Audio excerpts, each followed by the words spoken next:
نے بیان کیا ہے. اور پھر مولا لکھتے ہیں کہ اس کے برعکس بعض لوگوں نے جو نقطہ نظر اپنایا ہے وہ یہ ہے کہ ما ظاہرہ منہا سے مراد یہ ہے کہ ما یظہر الانسان اعلی عادت الجاریہ، جسے عادتاً انسان ظاہر کرتا ہے، اور پھر اس میں منہ اور ہاتھوں کو ان تمام آرائشوں سمیت شامل کر دیا ہے.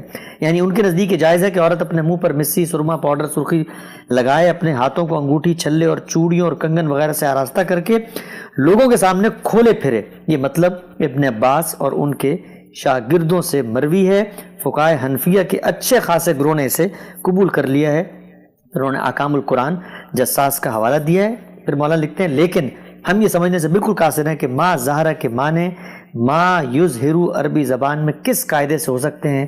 ظاہر ہونے اور ظاہر کرنے میں کھلا فرق ہے، اور ہم دیکھتے ہیں کہ قرآن صریح طور پر ظاہر کرنے سے روک کر ظاہر ہونے کے معاملے میں رخصت دے رہا ہے. اس رخصت کو ظاہر کرنے کی حد تک وسیع کرنا قرآن کے بھی خلاف ہے اور ان روایات کے بھی کہ جن سے ثابت ہوتا ہے کہ عہد نبوی میں حکم حجاب آ جانے کے بعد عورتیں کھلے منہ نہیں پھرتی تھیں، اور حکم حجاب میں منہ کا پردہ شامل تھا، اور احرام کے سوا باقی تمام صورتوں میں نقاب کو عورتوں کے لباس کا ایک جز بنا دیا گیا تھا. معذرت کے ساتھ صاحب میں نے دراز نفسی سے کام لیا، پورا اقتباس پڑھ دیا. 4 چیزیں ہیں مولانا کے استدلال میں چاہوں گا ایک ایک کر کے اس پر آئیں. الا ما ظاہر منہا، اس میں آپ نے جو ترجمہ کیا اور مولانا کا جو استدلال ہے اس کو کیسے دیکھتے ہیں؟ اس سے بھی ذرا پیچھے چلے جائیے. پہلے میں نے یہ عرض کیا تھا کہ زینت کا مطلب کیا ہے. اس معاملے میں بھی 2 رائے ہو گئے. آپ امام راضی کی تفسیر اٹھائیے، اس میں اچھی خاصی بحث انہوں نے کر ڈالی ہے کہ یہ زینت جس کو آپ کہتے ہیں اس میں انسان کے خلقی حسن کو بھی شامل سمجھنا چاہیے. یعنی زینت صرف زیورات نہیں ہے، ملبوسات نہیں ہے، بناؤ سنگار نہیں ہے، بلکہ حسن بھی زینت ہے. جی تو 2 آراء ہو گئے. جی اب ظاہر ہے کہ جب کسی معاملے میں 2 آراء سامنے آ جائیں گی تو آپ استدلال کا جائزہ لیں گے. ایسا اگر ہو کہ سب کے سب لوگ ایک ہی رائے رکھتے ہوں پہلے دن سے جی تو پھر تو بحث کی ضرورت نہیں رہتی. ٹھیک، زیادہ تر بات واضح ہوتی ہے. اگر آپ اس سے اختلاف کر رہے ہوں تو نوعیت بھی ذرا مختلف ہو جاتی ہے. جی لیکن یہاں ایک نقطہ نظر یہ ہوا اور دوسرا نقطہ نظر اہل علم کا یہ تھا کہ نہیں، زینت سے یہ مراد نہیں. جی عربی زبان میں زینت کا مطلب وہ چیزیں ہوا کرتا ہے جن سے انسان اپنے آپ کو بناتا سنوارتا ہے. میں نے اس پر تفصیل سے بحث کرتی تھی. جی اب یہ 2 چیزوں میں اختلاف ہو گیا. جی قرآن مجید کی روشنی میں اور عربی ادب کی روشنی میں دیکھنا پڑے گا نا کہ زینت کا مطلب کیا ہے. جی تو میں آپ سے عرض کرتا ہوں کہ آپ عربی زبان کا کوئی لغت اٹھا لیجیے، وہ بالکل واضح طور پر یہ بتائے گا کہ زینت کا مطلب ہے ما یتزین بہ. اچھا، یعنی وہ چیزیں جن سے ہم اپنے آپ کو بناتے سنوارتے ہیں. ما تزینت بہ المرأة، وہ چیزیں جن سے عورتیں اپنے آپ کو بناتی سنوارتی ہیں. مولانا سید ابو اللہ صاحب مودودی ہمارے اس زمانے میں پردے کے بڑے حامیوں میں سے. جی یہ آپ کو معلوم ہے کہ ان کی کتاب پردہ ایک زمانے میں بہت شہرت پا چکی. جی یہ بھی معلوم ہے کہ پردے کے معاملے میں ان کا موقف ہمارے روایتی علماء سے کہیں زیادہ سخت ہے. اسی موقف کو ہمارے بزرگ ڈاکٹر اسرار احمد صاحب بیان فرمایا کرتے ہیں. جی یہ معلوم ہے جی ان کے لیے یہ بڑا اچھا موقع تھا کہ وہ زینت میں حسن کو شامل کر دیتے. یہ تھا نا. جی اب میں آپ سے عرض کرتا ہوں کہ یہ اتنی کمزور بات تھی کہ زینت میں حسن شامل ہے کہ مولانا سید ابو اللہ صاحب مودودی بھی اس کے لیے تیار نہیں ہوئے. تو آپ دیکھیے، میں آپ کو تفہیم القرآن کا وہ نوٹ سناتا ہوں جی جس میں انہوں نے زینت کا مطلب بیان کیا ہے. جی لکھتے ہیں بناؤ سنگار ہم نے زینت کا ترجمہ کیا ہے جس کے لیے دوسرا لفظ آرائش بھی ہے. اس کا اطلاق 3 چیزوں پر ہوتا ہے: خوشنما کپڑے، زیور اور سر، منہ، ہاتھ، پاؤں وغیرہ کی مختلف آرائشیں جو بالعموم عورتیں دنیا میں کرتی ہیں، جن کے لیے موجودہ زمانے میں میک اپ لفظ بولا جاتا ہے. اچھا، یعنی اسی حسن اور جمال کے معنی میں نہیں لیا. میں کہتا ہوں اس کا ذکر بھی کرنا پسند نہیں کیا، اس لیے کہ وہ اتنی کمزور بات ہے جی کہ کوئی شخص اس پر بحث کرنا بھی موضوع نہیں سمجھے گا. امام راضی کی تفسیر میں آپ نکالیے اور ان کی بحث پڑھیے، وہ خالص منطقی بحث ہے. اور ہمارے ہاں بعض اوقات ذہنی تصورات کے تحت اس طرح کی منطقیت کا غلبہ ہو جاتا ہے. عربی زبان میں ہے قرآن مجید، قرآن کا اصرار ہے کہ وہ باللسان عربی مبین نازل ہوا ہے. تو قرآن مجید میں زینت کا لفظ یہیں تو استعمال نہیں ہوا، اور جگہوں پر استعمال ہوا ہے. ہر جگہ دیکھ لیجیے اسی مفہوم میں. اچھا پھر صرف اتنا ہی نہیں ہے، قرآن مجید کو جب حسن اور جمال کا ذکر کرنا تھا تو وہاں کیا اس نے زینت کا لفظ استعمال کیا؟ نہیں. سورہ احزاب میں رسالت مآب صلی اللہ علیہ وسلم کو یہ بتایا گیا ہے کہ یہ جو سب معاملات ہوئے ہیں ان کا ہم بڑا تفصیلی ذکر کر چکے ہیں. اس کے بعد آپ نہ اپنی ازواج کو طلاق دے سکتے ہیں، نہ ان کی جگہ کوئی دوسری بیوی لا سکتے ہیں. یہ بات جہاں کہی ہے تو وہاں جانتے ہیں کیا الفاظ ہے؟ وَلَوْ أَعْجَبَكَ حُسْنُهُنَّ. اچھا، حسن کا لفظ اختیار کیا. حسن کا لفظ. اگرچہ کسی خاتون کا، کسی عورت کا حسن آپ کو کتنا ہی پرکشش کیوں نہ محسوس ہو، یعنی یہ نہیں کہا وَلَوْ أَعْجَبَكَ زِينَتُهُنَّ، وَلَوْ أَعْجَبَكَ حُسْنُهُنَّ، یہی لفظ اختیار کیا. جانوروں کو لوگ باہر لے کے نکلتے ہیں، دیہاتی زندگی میں ان میں بڑا حسن ہوتا ہے، ایک منظر پیدا ہو جاتا ہے، تو وہاں پر بھی یہ جمال کا لفظ استعمال کیا. رسالت میں آپ صلی اللہ علیہ وسلم نے روایتوں میں دیکھ لیجیے، پورا عربی زبان کا ذخیرہ آپ اٹھا لیں. قرآن مجید خود عربی زبان کا ماخذ ہے، کلام عرب سارا پڑھ ڈالیے. اسی طرح عربی لغت دیکھ لیجیے. ارے اہل لغت کیا کرتے ہیں، وہ جو متواتر مفاہیم ہوتے ہیں یا اخبار احاد سے ہم تک پہنچتے ہیں ان کو ثبت کر دیتے ہیں اور ریکارڈ کر لیتے ہیں اس کو. تو آپ دیکھ لیجیے، یعنی زینت میں جمال کو لغت کے لحاظ سے شامل ہی نہیں کیا جا سکتا. ٹھیک ٹھیک ٹھیک ٹھیک. چنانچہ مولانا سید ابو اللہ صاحب مودودی نے بھی، اگرچہ ان کا نقطہ نظر اسی نوعیت کا ہے، یعنی وہ چاہتے ہیں کہ ہر چیز چھپا لی جائے، لیکن یہ بات یہاں نہیں کہی. تو اس لیے پہلی بات تو یہ سمجھ لیجئے کہ جب یہ کہا کہ وَلَا يُبْدِينَ زِينَتُهُنَّ، تو زینت سے مراد بہرحال یہی ہے. ٹھیک. ہم سب ایک چیز اگر آپ اجازت دیں اتفاق سے، چونکہ ابھی زیر بحث ہی تھی، ہمارا وقت ہمارے پاس بہت کم رہ گیا ہے، تو میں چاہوں گا کہ اگلے نقطے پر، کیونکہ تفصیل سے بات کرنی ہوگی تو ہم اس کو اگلی نشست میں لے کر جائیں اگر آپ کی اجازت ہو. ایسے ہی کریں. بالکل. تو ایک چیز صرف میں لحاظ سے بات کی، ایک چیز میں صرف عرض کر دوں کہ اس طرح آپ نے مولانا ابو الاعلیٰ مودودی کا حوالہ دیا، تو میں نے غزِ بصر کے معاملے میں معرف القرآن کا حوالہ دیا تھا. انہوں نے بھی لفظ زینت کے اوپر یہ لکھا ہے کہ زینت لغوی معنی کے اعتبار سے اس چیز کو کہا جاتا ہے جس سے انسان اپنے آپ کو مزین اور خوش منظر بنائے. وہ عمدہ کپڑے بھی ہو سکتے ہیں اور زیور بھی. تو گویا زینت کے مفہوم میں آپ یہ بتا رہے ہیں کہ جو امام راضی کا موقف ہے وہ لفظ میں پیدا نہیں ہو سکتا. بعض اور لوگوں کا بھی ہے، مثلا آلوسی نے بیان کیا اور لوگوں نے کیا، وہ یعنی یہ کہتے ہیں کہ یہ بھی ہو سکتا ہے کہ اس کا اطلاق اس پر کیا جائے، اور منطقی سے استدلال کرتے ہیں. تو جب کبھی اختلاف پیدا ہو جائے گا کسی مدعا کو سمجھنے میں تو ہم استدلال ہی کریں گے نا. تو اس لیے میں نے عرض کیا کہ یہاں دو ہی بڑی بحثیں ہیں. ایک یہ کہ زینت کا کیا مطلب ہے، اور دوسرے یہ کہ الا ما ظاہر منہا سے کیا مراد ہے. دو ہی بحثیں ہیں. تو زینت سے متعلق واضح ہو جائیے کہ اس سے مراد حسن و جمال نہیں ہے. ہمارے ہاں عام طور پر واعظ حضرات، پردے کی تلقین کرنے والے جب اس آیت کو پڑھتے ہیں تو یہ بیان کر دیتے ہیں، اور اس کا نتیجہ بھی سمجھ لیجئے. یعنی ہم یہ پہلے بیان کر چکے ہیں کہ جو ہدایات اوپر دی گئی ہیں، یعنی استیزان، غض بصر اور حفظ فروج، اگر زیب و زینت نہیں کی ہوئی تو وہیں تک معاملہ محدود رہے گا. جب وہیں تک محدود رہے گا کہ پردے کی بحث اصل میں تو ختم ہو گئی. اب اصل چیز کیا ہے کہ زیب و زینت کی ہو تو پھر کیا پھر برقع اوڑھنا ہے یا اللہ تعالیٰ نے اس میں کچھ گنجائش دی ہے. تو جب آپ نے یہ مان لیا کہ زینت کا مطلب بناؤ سنگار ہے تو اب حسن اور جمال کی بحث تو ختم ہو جائے گی. یہ متعین کر لیں. اس پر ہم آج کی گفتگو ختم کر دیتے ہیں کہ یہ تو واضح ہو گیا بالکل کہ ایک کمزور بات تھی. وہ خواہ امام راضی نے کی یا کسی اور نے کی، اس کو خود ان لوگوں کے ہاں بھی قبولیت حاصل نہیں ہو سکی. جو پردے کے قائل، پردے کے حامی ہیں، قائل ہیں، ان کے ہاں بھی نہیں ہو سکی، اس لیے کہ عربی زبان میں اس کی کوئی گنجائش نہیں ہے. تو اس کے بعد پھر ہم الا ما ظاہر منہا سے متعلق جو استدلال مولانا سید ابو اللہ صاحب مودودی نے پیش کیا اس پر گفتگو کریں گے. میں پھر عرض کر دوں کہ میں اس روایت کا امین ہوں کہ ہمیں اپنے سب اہل علم کی عزت کرنی چاہیے، ان کے ساتھ احترام کا رویہ رکھنا چاہیے. انہوں نے اگر کوئی رائے قائم کی ہے تو انہوں نے بڑی خدمت انجام دی ہے، اس لیے کہ اس سے اللہ کی کتاب کو سمجھنے کی طرف آپ کی رغبت ہوتی ہے. اس کے نتیجے میں مختلف نقطہ نظر سامنے آتے ہیں. اس سے کتاب اللہ کے غوامض کو کھولنے کا موقع ملتا ہے. تو اس کو کبھی بھی استخفاف کی نظر سے نہیں دیکھنا چاہیے. البتہ استدلال کا جائزہ ظاہر ہے بے رحمی سے لیا جائے گا, وہ ہم انشاءاللہ مزید لیں گے. اس آیت میں دوپٹے کو لازم کیسے کیا جاتا ہے یہ آپ کے سامنے رکھوں, پھر آپ کی رائے رو. میرے سامنے اس وقت تفہیم القرآن ہی ہے مولانا سید ابو الاعلیٰ صاحب مودودی علیہ رحمہ کی. وہ اس آیت کے وضاحت میں لکھتے ہیں کہ زمانہ جاہلیت میں عورتیں سروں پر ایک طرح کے کساوے سے باندھے رکھتی تھی جن کی گرہ جوڑے کی طرح پیچھے چوٹی پر لگائی جاتی تھی. سامنے گریبان کا حصہ کھلا رہتا تھا جس سے گلا اور سینے کا بلائی حصہ صاف نمایاں ہوتا تھا. چھاتیوں پر قمیض کے سوا کوئی چیز نہ ہوتی تھی اور پیچھے 2-3 چوٹیاں لہراتی رہتی تھیں. تفسیر کشاف کا انہوں نے حوالہ دیا اور ابن کثیر کا بھی حوالہ دیا, یعنی اس حلیے کے مطابق.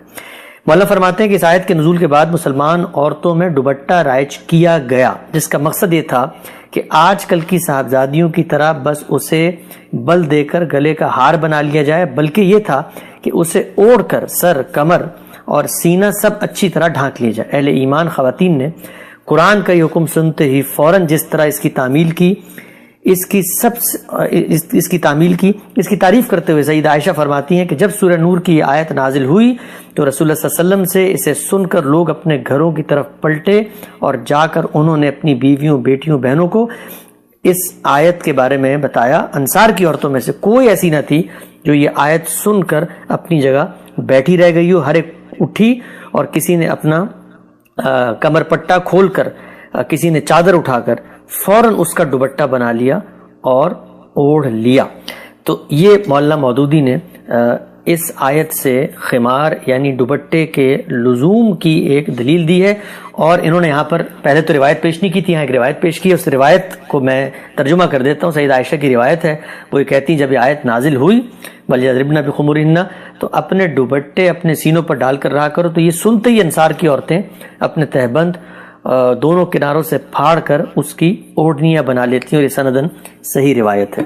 تو کیسے دیکھتے ہیں خمار کے لزوم کو جو اس آیت سے برآمد کیا جا رہا ہے؟ اس میں کیا چیز ہے جو قابل اعتراض ہے؟ بالکل صحیح بات ہے. یعنی جب اللہ تعالیٰ نے قرآن مجید میں یہ ارشاد فرمایا کہ سینے کے زیورات ڈھانپ کر رکھے جائیں گے, گریبان پر دوپٹہ لیا جائے گا, یہ بات قرآن مجید نے بیان کی ہے. اس پر ہم تفصیل سے گفتگو کر چکے ہیں. ارشاد فرمایا وَلْيَضْرِبْنَ بِخُمُرِهِنَّ عَلَىٰ جُوبِهِنَّ, یعنی جن زینتوں کو چھپانے کی ہدایت کی گئی ہے ان میں سینے کے زیورات شامل ہیں, لہٰذا تم اپنے دوپٹے ان پر آنچل کی طرح ڈال لو. اللہ تعالیٰ کی اس ہدایت پر عمل کرنا ہی تھا مسلمان خواتین, انہوں نے عمل کیا. جو پہلے اہتمام نہیں کرتی تھیں انہوں نے فوری طور پر اہتمام کا فیصلہ کیا. جہاں پہلے اہتمام موجود تھا ظاہر ہے کہ اسے جاری رکھا گیا ہوگا. اس سے پہلے اگر کوئی چیز ہو رہی تھی تو عام روایت یا رواج کے طور پر ہو رہی تھی, اب وہ اللہ کا حکم بن گئی, اللہ کی ہدایت بن گئی, تو اس کے لیے اسی طرح کا امتثال امر ہونا چاہیے تھا.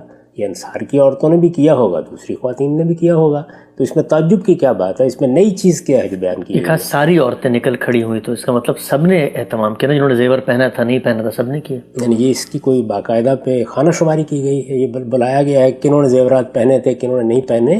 ایسی چیزیں علی سبیل التغلیب بیان ہوتی ہیں. یعنی جب بہت سی خواتین یہ اہتمام کرنے کے لیے نکل کھڑی ہوئیں, انہوں نے اپنے دوپٹے بنا لیے یا ان کے آنچل اپنے سینوں پر ڈال لیے یا اہتمام کے ساتھ دوپٹہ اوڑھنا شروع کر دیا تاکہ وہ سینے کے زیورات چھپا سکیں, تو اس میں ایسا ہی ہونا چاہیے. کون سی نئی بات ہے اس کے اندر؟ یعنی میں بھی اگر آج یہ حکم سنوں گا تو عمل کرنے کے لیے آگے بڑھوں گا نا ایک مسلمان کی حیثیت سے, تو وہاں بھی عورتیں بڑی ہوں گی. اس سے نئی بات کیا معلوم ہوتی ہے؟ سب کی سب خواتین نکل کھڑی ہوئیں, 2 نکل کھڑی ہوئیں, 10 نکل کھڑی ہوئیں, اس سے صورت واقعہ میں کیا فرق واقع ہوتا ہے؟ یعنی انہوں نے اللہ نے ایک حکم دیا, ظاہر ہے کہ جس کے ہاں یہ اہتمام نہیں تھا, اور بظاہر جس طرح کہ مولانا سید ابو الاعلیٰ صاحب مودودی نے خود بتایا ہے, بظاہر زیادہ یہ اہتمام نہیں تھا وہاں پہ, یعنی خواتین اپنا سینہ کھلا رکھتی تھیں. اب جب اللہ تعالیٰ نے فرمایا کہ سینہ ڈھانپ کر رکھنا چاہیے, اس وقت جب تک تم نے زیورات پہنے, سینہ کھلا رکھتی سے مراد ایک کپڑا ہوتا تھا اس کو مزید ڈھانپتی, یعنی قمیص پہنا ہوا ہے جس طرح کہ عام طور پر پہنتی ہیں, لیکن یہ کہ زیورات نظر آ رہے ہوتے تھے. زیر بحث کیا ہے کہ اگر تم نے زینت کی ہوئی ہے, زیورات پہنے ہوئے ہیں, براؤ سنگار کیا ہوا ہے, تو سینے کو ڈھانپ کر رکھو.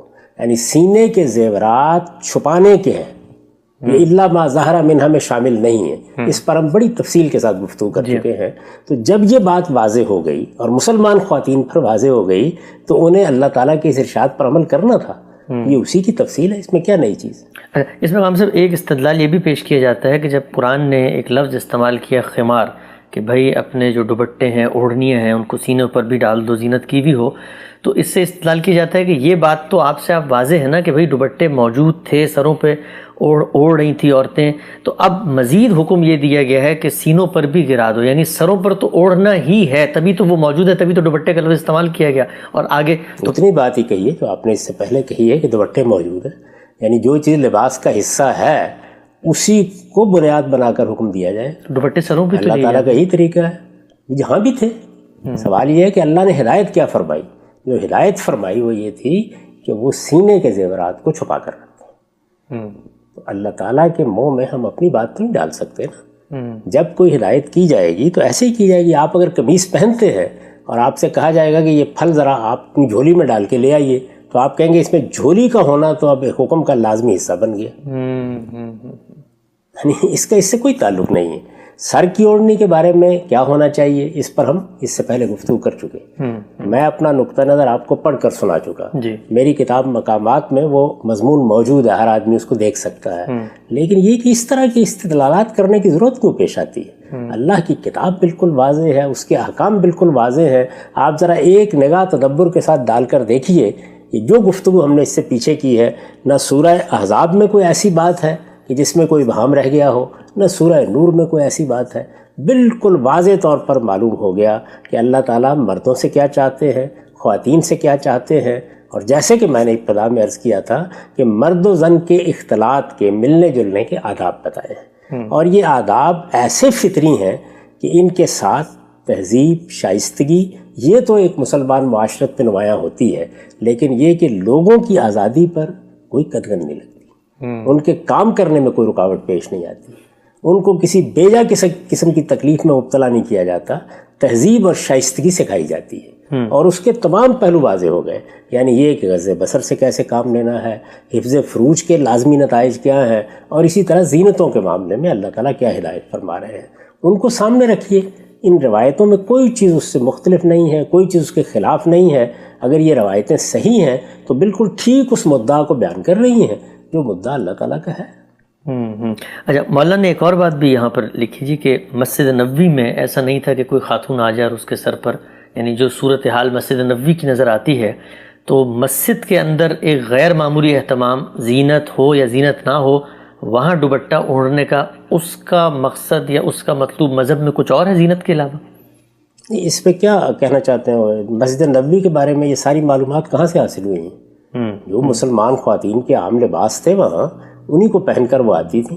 اور یہ ہمیں معلوم ہے کہ خواتین کو رسالت مآب صلی اللہ علیہ وسلم نے یہ ہدایت کی تھی کہ جب وہ نماز میں اللہ کی بارگاہ میں جائیں تو اپنے سر کی اوڑھنی بھی اپنے اوپر رکھیں. جی مولانا لکھتے ہیں کہ دوسرے روز صبح کی نماز کے وقت جتنی عورتیں مسجد نبوی میں حاضر ہوئیں اس آیت کے نازل ہونے کے بعد سب دوپٹے اوڑھے ہوئے تھیں. یعنی یہاں پر صبح ظاہری بات ہے نماز کے وقت کوئی آئے گا تو سب تو زیور نہیں پہنے گا، لیکن دوپٹے سب نے پہنے ہوئے تھے. دیکھیے اس طرح کے جو چھوٹے چھوٹے زیورات ہوتے ہیں نا، جو عام طور پر گلے میں ہوتے ہیں، وہ خواتین پہنتی ہیں. عربوں کے ہاں تو اس کا بہت رواج تھا. اس طرح کی جو اجمالی باتیں ہیں ان سے آپ کیا تصویر بنانا چاہتے ہیں؟ وہ تصویر قرآن مجید نے پوری بنا دی ہے. یعنی بتا دیا ہے کہ کیا ہوا ہے کیا نہیں ہوا. پیش نظر کیا ہے؟ یعنی اب ان روایتوں کی بنیاد پر قرآن مجید کے حکم میں کوئی اضافہ کرنا ہے، اس کو تبدیل کرنا ہے، اس میں ترمیم کر دینی ہے. جو اللہ تعالیٰ نے احکام قرآن مجید میں دیے ہیں انہی کو سامنے رکھ کر ہم دیکھیں گے کہ ان پر عمل کرنے کے لیے خواتین نے یہ اہتمام کیا. کیا بیان فرما رہے ہو؟ یہ آیات اتری تو انہوں نے عمل کیا یا کوئی خصوصی احکام دیے گئے تھے؟ جب یہ آیات اتری تو پھر آیات کو پہلے سمجھا جائے گا. جی جی اس میں کیا ہدایت کی گئی ہے، کیا رہنمائی دی گئی ہے. جو ہدایت کی گئی ہے، جو رہنمائی، آپ یہ ترتیب الٹ رہے ہیں، اور یہ ہمارے پورے مذہبی علم کے ساتھ حادثہ ہوا ہے. یعنی قرآن مجید پر عمل کرنے کے لیے بتایا جا رہا ہے کہ انصار کی خواتین نکلی. قرآن مجید کیا کہہ رہا ہے اس کو ہم نے پوری طرح واضح طور پہ سمجھ لیا، تو اسی پر عمل کرنے کے لیے نکلی ہوں گی. بیان کرنے والے دو خواتین نے اگر کوئی معاملہ کیا ہے تو اسی طرح بیان کر دیں گے.